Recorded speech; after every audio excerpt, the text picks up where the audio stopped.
రాజకీయంలో అంతా అధికారం చుట్టే ఉంటుంది వ్యవహారం. రూలింగ్లో ఉన్నప్పుడు ఏం చేసినా కరెక్ట్ అవుతుంది. అదే కర్మగాలి ప్రతిపక్షంలోకి వెళ్తేనా ప్రతిదీ తప్పే అవుతుంది. తెలంగాణలో బీఆర్ఎస్ ఇప్పుడు అలాంటి పరిస్థితి ఎదుర్కొంటోంది. ప్రధానంగా రాష్ట్ర వ్యాప్తంగా ఉన్న గులాబీ ఆఫీసుల విషయంలో ఆ పార్టీకి పెద్ద గుబ్బులే పట్టుకుందట.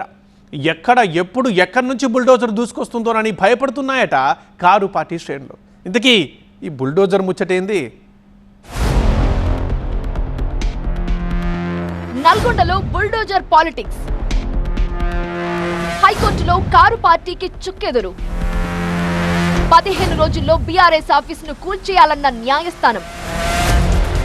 గులాబీ ఆఫీసులపై కాంగ్రెస్ కన్నేసిందా? నల్గొండ జిల్లా రాజకీయాల్లో ప్రస్తుత పరిస్థితులు ఇప్పుడు ఇలాంటి చర్చకే వేదికవుతున్నాయి.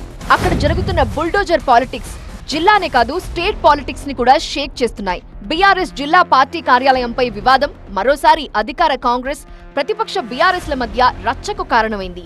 ఇప్పటికీ ఈ అంశంలో హైకోర్టులో గులాబీ సేనకు భారీ ఎదురు దెబ్బ తగిలింది.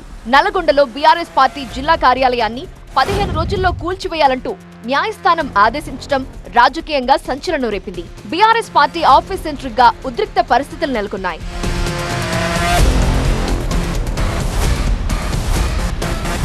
తెలంగాణ రాష్ట్రం ఏర్పాటయ్యాక నల్గొండ పట్టణంలో పార్టీ కార్యాలయానికి స్థలం కేటాయించాలంటూ స్థానిక బీఆర్ఎస్ నేతలు ప్రజాప్రతినిధులు పలుసార్లు అధికారులకు వినతి పత్రాలిచ్చారు. అయితే 2018లో రెండోసారి బీఆర్ఎస్ అధికారంలోకి వచ్చాక హైదరాబాద్ రోడ్డులో ఉన్న రాష్ట్ర వ్యవసాయ పరిశ్రమల అభివృద్ధి సంస్థకు చెందిన ఎకరం స్థలాన్ని అధికారులు పరిశీలించి ఓకే చేశారు. ప్రభుత్వం నిర్ణయించిన ప్రకారం ఎకరానికి 4,84,000 బీఆర్ఎస్ రాష్ట్ర శాఖ చెల్లించింది. దీంతో ఆ స్థలాన్ని నాటి ప్రభుత్వం నల్గొండ బీఆర్ఎస్ కు అలాట్ చేసింది. మనదే ప్రభుత్వం మనదే పార్టీ అనే ఆనందమో లేక గర్వమో కానీ మున్సిపాలిటీ అనుమతులు లేకుండానే ఆ స్థలంలో గ్రాండ్ గా పార్టీ కార్యాలయాన్ని నిర్మించుకుంది బీఆర్ఎస్. తీరా చూస్తే 2023లో అధికారం మారింది. రాష్ట్రంలో కాంగ్రెస్ ప్రభుత్వం కొలువు తీరింది. దీంతో ఈ నల్గొండ పట్టణం నడిబొడ్డున ఉన్న బీఆర్ఎస్ పార్టీ వివాదానికి కేంద్ర బిందువుగా మారింది. ఎలాంటి అనుమతులు లేకుండా నిబంధనలకు విరుద్ధంగా బీఆర్ఎస్ పార్టీ ఆఫీస్ నిర్మించారంటూ మంత్రి కోమటిరెడ్డి వెంకటరెడ్డి ఆ మధ్య చేసిన ఆరోపణలు కలకలం రేపాయి. అంతేకాదు 100 కోట్ల విలువైన ప్రభుత్వ స్థలంలో పార్టీ కార్యాలయం ఎలా నిర్మించారంటూ ఆగ్రహం వ్యక్తం చేసిన మంత్రి తక్షణమే కూల్చేయాలంటూ మున్సిపల్ కమిషనర్ ను ఆదేశించారు. మంత్రి ఆదేశించడమే తరువాయి మున్సిపల్ అధికారులు బీఆర్ఎస్ పార్టీ కార్యాలయానికి నోటీసులిచ్చారు. దీంతో పార్టీ కార్యాలయాన్ని రెగ్యులర్ చేసే విధంగా మున్సిపల్ శాఖ అధికారులకు ఆదేశాలివ్వాలంటూ హైకోర్టులో పిటిషన్ దాఖలు చేశారు బీఆర్ఎస్ నేతలు.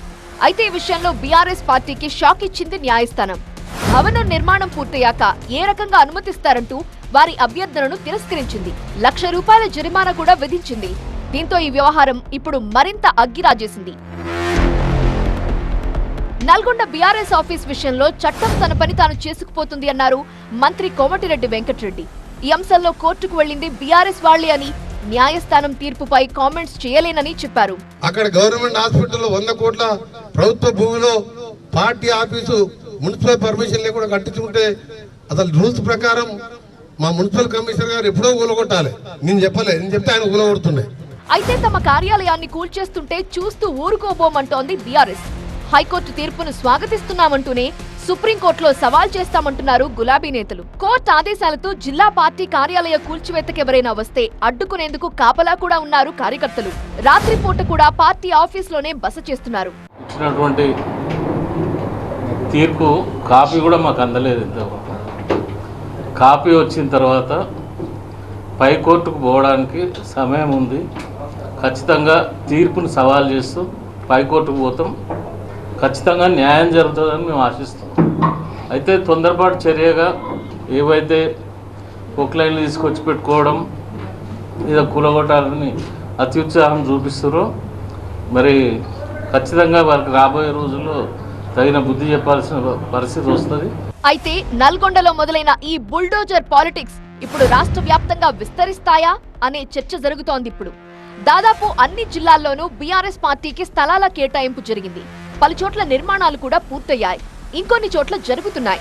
నల్గొండలో కూల్చివేత మొదలెడితే ఆ బుల్డోజర్స్ రాష్ట్రమంతా తిరుగుతాయా అనే చర్చ పొలిటికల్ సర్కిల్స్ లో జోరుగా సాగుతోంది.